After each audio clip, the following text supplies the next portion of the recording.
Le livre à écrire, qui est mon premier roman, aborde effectivement plusieurs thèmes d'actualité, dont celui qui me tient le plus à cœur, parce que c'est le thème le plus authentique me concernant, et qui est donc celui de l'alcoolisme, notamment l'alcool chez la femme. Cette partie correspond à la partie la plus authentique de ma vie. J'ai connu l'alcool pendant 10 ans, j'y suis restée, c'est une vraie maladie, et je me sens le courage aujourd'hui d'en parler parce que je sais ce que c'est. À l'époque où j'étais dans cette maladie, j'essayais de trouver un livre écrit par une femme, j'en ai pas trouvé.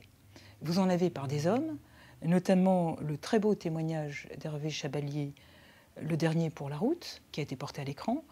Vous en avez écrit par des hommes au sujet de partenaires femmes, mais ce n'est pas la même chose.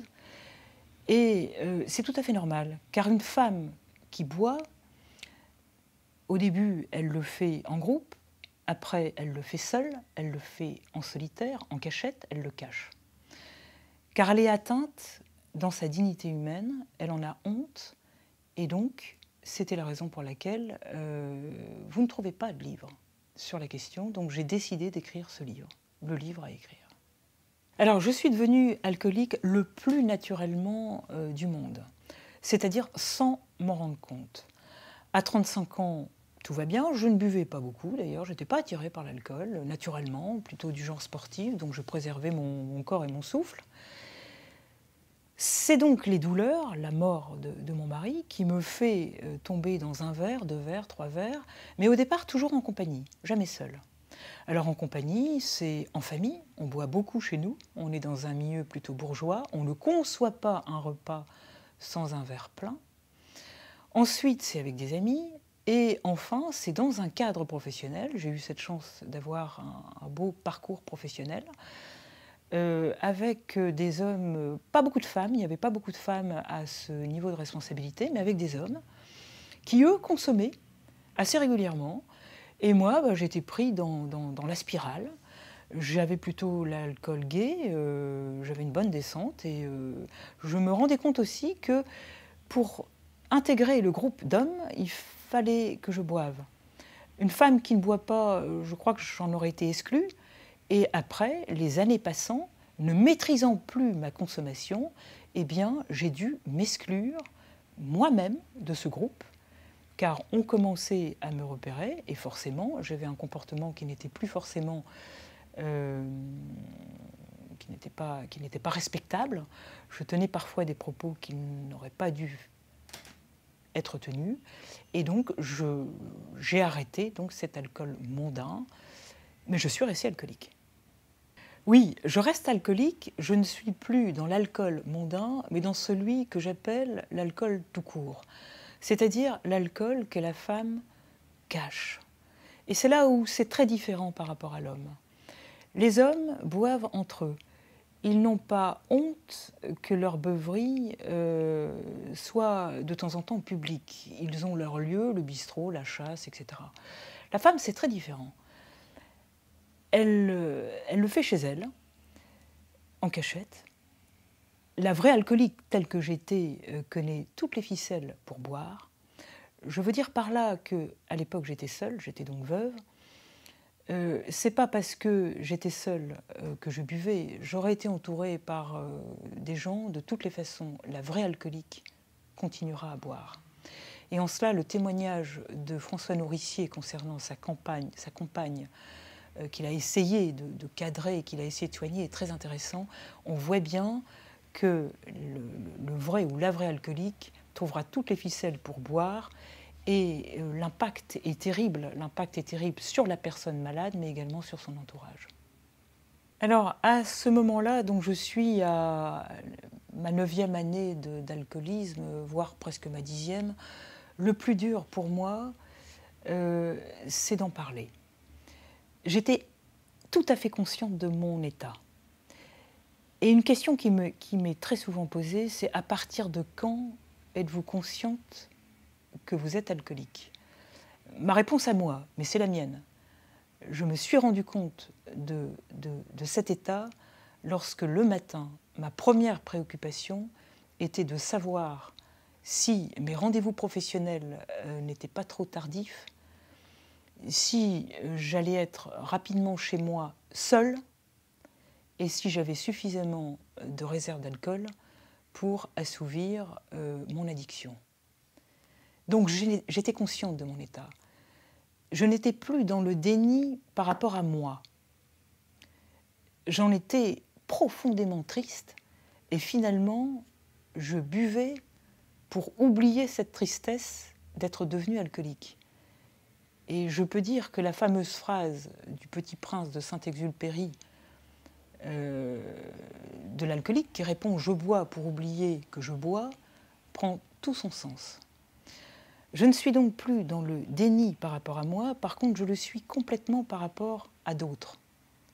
Et quand je dis d'autres, c'est mon milieu professionnel, il n'est pas question d'en parler, ce sont mes amis, j'étais incapable de leur révéler mon problème avec l'alcool, j'avais peur de les perdre, j'avais peur de perdre leur estime.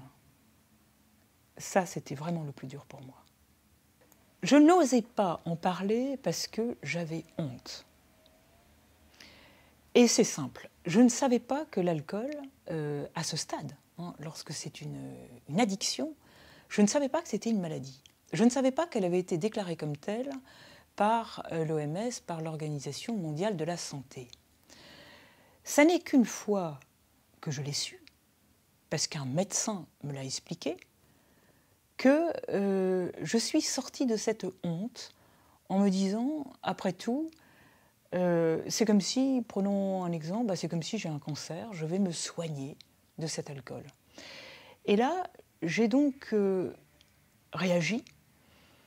J'ai aussi approfondi ce qu'il y a derrière l'alcool. Et d'ailleurs, lorsque vous voyez un médecin ou un psy, ce n'est pas le produit qui les intéresse.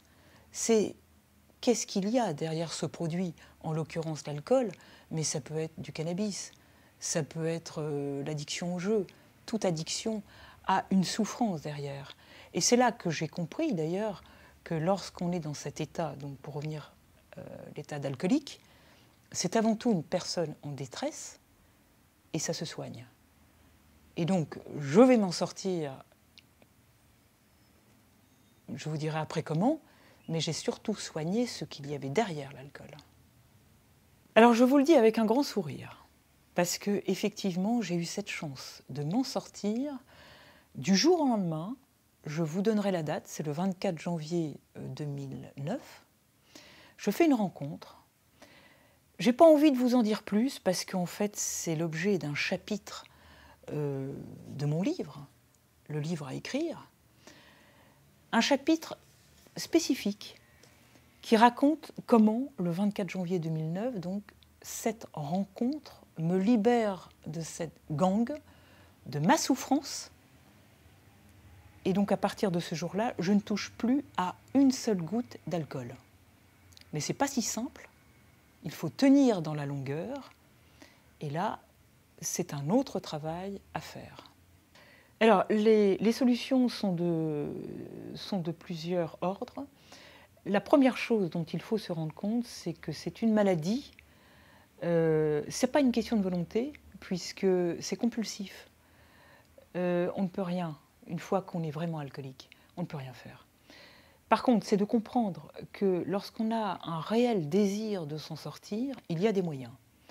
Alors, les moyens, pour moi, ont été d'abord de suivre une grosse psychothérapie, une lourde psychothérapie, qui a été finalement assez dense, mais assez courte. Mais quand même 4 séances par semaine. Donc j'avais cette chance de pouvoir me permettre de me les offrir. Et parallèlement, j'ai suivi le mouvement des alcooliques anonymes. Alors, ce que j'en pense, d'abord, je vais en parler en mon nom et pas du tout au nom de ce mouvement. J'en pense beaucoup de bien. C'est un mouvement mondial qui a déjà plus de 50 années d'existence. C'est un groupe de femmes et d'hommes anonymes qui ont connu cette maladie, donc qui sont alcooliques abstinents en tout cas pour ceux qui sont sortis de cette maladie, parce que ce mouvement est ouvert à toute personne qui a le désir de vouloir se soigner. Donc, aux réunions des alcooliques anonymes siègent des abstinents, mais également des personnes qui sont encore dépendants de cette maladie. Ce mouvement a mis en place une méthode pour s'en sortir, et cette méthode comporte 12 étapes, et la première étape, c'est celle de reconnaître et d'accepter son état de maladie, et surtout de comprendre que l'on ne guérit pas de l'alcool. Et c'est important, je vais le répéter, je ne serai, moi, Constance, jamais guérie d'alcool. Je ne pourrai jamais vous dire que je suis une ancienne alcoolique. Je suis devant vous aujourd'hui juste une alcoolique stabilisée, abstinente. Alors, je ne serai donc jamais guérie de cette maladie. Il n'empêche que j'ai jamais aussi bien vécu en société aujourd'hui.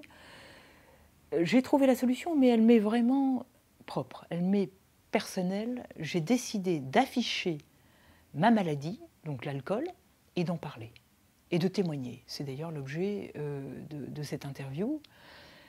Je n'ai plus honte de ce que j'ai été et de ce que je deviens. J'en parle le plus naturellement possible, et je suis très étonnée des réactions. Ça ne m'empêche pas aujourd'hui de vivre tout à fait normalement avec des gens qui consomment de l'alcool, tout à fait aussi normalement, parce que tout le monde n'a pas un problème avec l'alcool, et heureusement.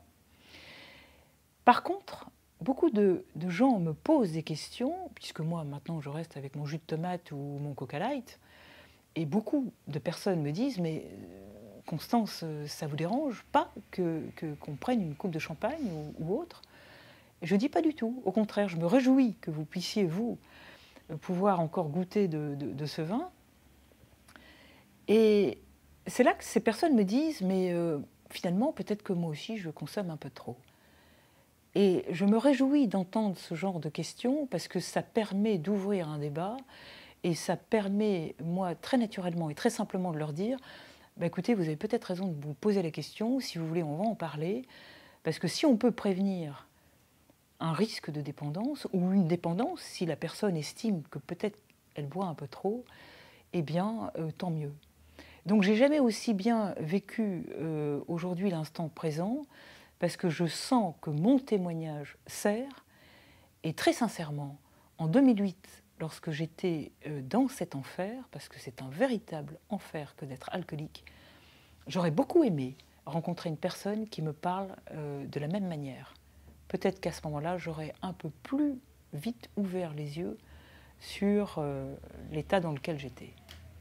Alors, effectivement, si j'ai bien compris, c'est une course à l'ivresse. Ces jeunes adolescents, donc, en quelques quarts d'heure, tombent dans un état ivre. Ça m'affole, je vais vous dire, parce que en lisant effectivement ces témoignages, et notamment le rapport de l'INSERM qui en parle, je me suis retrouvée, moi, lorsque j'étais seule aux prises de cette maladie, c'est-à-dire lorsque je rentrais chez moi, j'en ai parlé, et que seule je recherchais cette ivresse. J'étais dans la dépendance complète de l'alcool.